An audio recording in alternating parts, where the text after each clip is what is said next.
Phonology. Phonology is the second most important field of linguistics.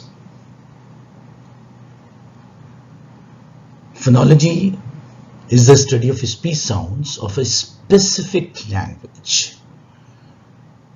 whereas phonetics is of languages in general, irrespective of any language. So remember this.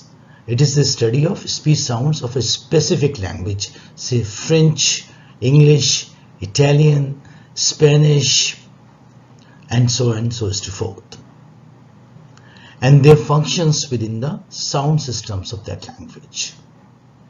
It covers both phonemic, that is synchronic phonology, and diachronic phonology, sound changes in the history of a specific language.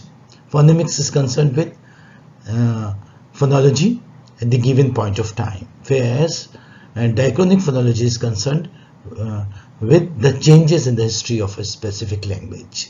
Because languages are not static, even the sounds change, and even the spellings of words also change, so they keep changing.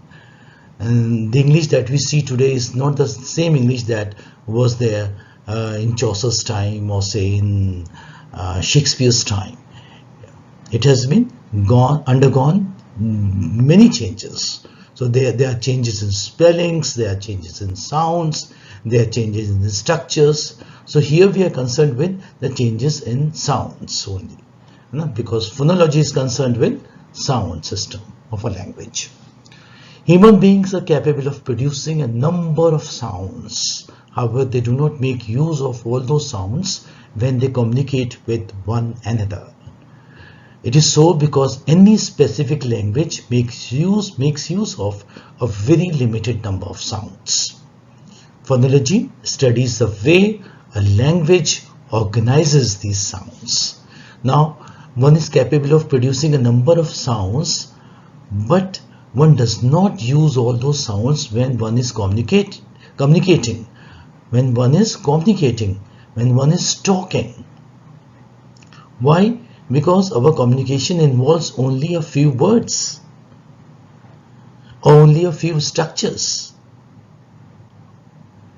We do not make use of all the sounds we are capable of producing in our communication.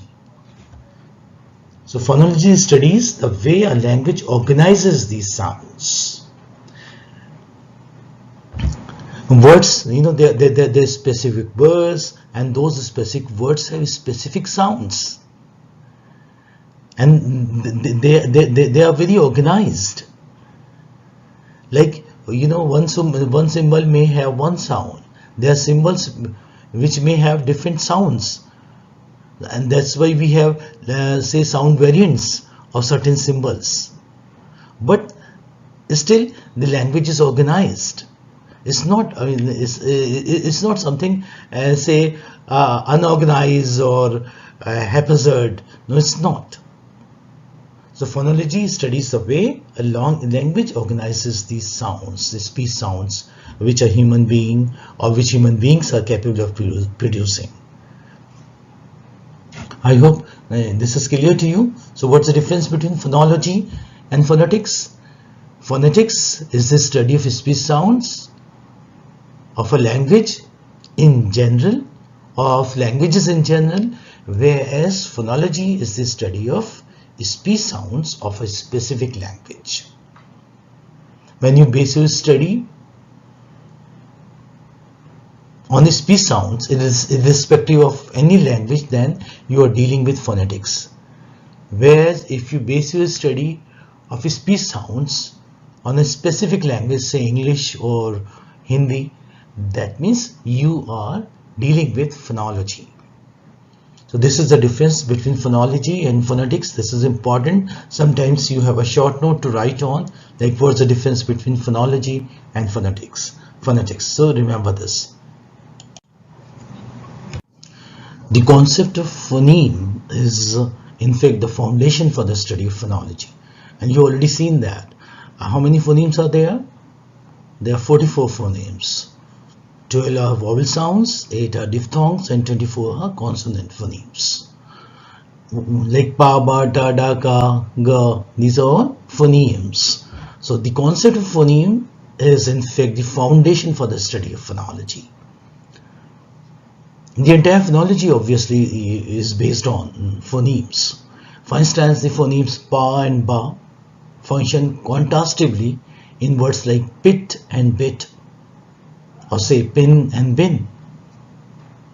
Contrastively, when you say contrastively, that means like only first phoneme you remove, and the rest of the phonemes are just the same, and that's why the sound is also the same: pit and bit, pin and bin.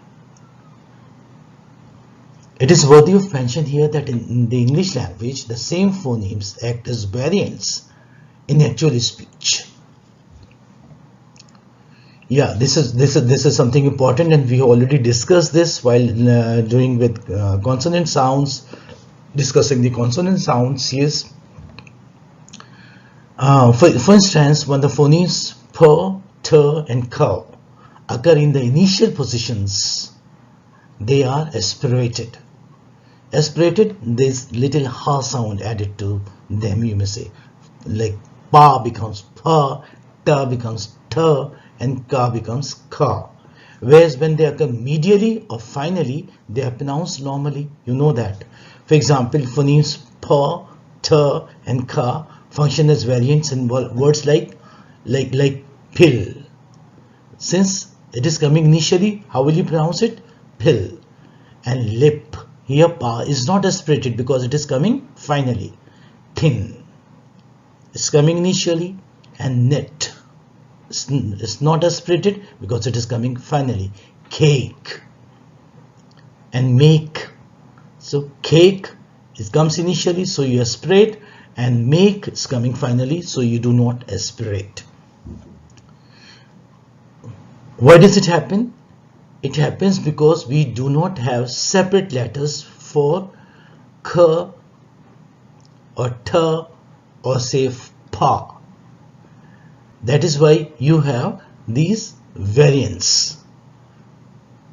These phonemes act as variant. These are the aspirated phonemes. These are the only three phonemes in the English language which are aspirated: pa, ta, and ka. Remember this.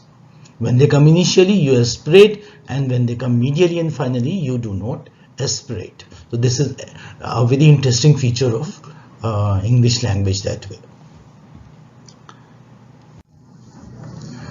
However, in Hindi language, there are separate phonemes, pa and pa. You have a pa sound, and you have a pa sound as well, and you have ta as well as ta, or you have ka and you have ka. So the variants are not required. Why? Because you have separate letters in Hindi language, and hence the same phoneme does not function as a variant there. The study of these distinct segments, these phonemes, vowels and consonants, is called as segmental phonology. What is it called as? Segmental phonology. When you're talking about individual sounds, when you're talking about individual phonemes, when you're talking about individual IPS symbols, that means you're dealing with segmental phonology. Whereas those elements of speech which are not individual phonetic segments, that is vowels and consonants, but are properties of syllables and larger units of speech. Syllables, like for example, education. Here you have 3 syllables. That is division of a word into syllables according to the vowel sounds is called a syllable. So where you have syllables or even larger units of speech, that means words, including linguistic functions such as intonation, tone, stress, and rhythm, are known as suprasegmental features and are studied under suprasegmental phonology. So segmental phonology is concerned with the phonemes, individual sounds, individual phonemes, whereas this deals with say syllables, words, phrases, clauses, sentences. And what comes under its study? We study tone, stress, rhythm, and intonation under suprasegmental phonology. Therefore, phonology is the functional phonetics of a particular language. So this is something very important, and you must in fact highlight it. In fact, this is important and understand it. Phonology is the functional phonetics of a particular language. Functional, which is applied, which has a practical purpose. So phonology is the functional phonetics. Phonetics is the study of speech sounds in general, and whereas phonology is of a particular language, and as far as this study of segmental features or suprasegmental features that we study under phonology, that is why it is called as that phonology is a functional phonetics of a particular language. That is, it comes under applied, you may say, applied field of phonetics.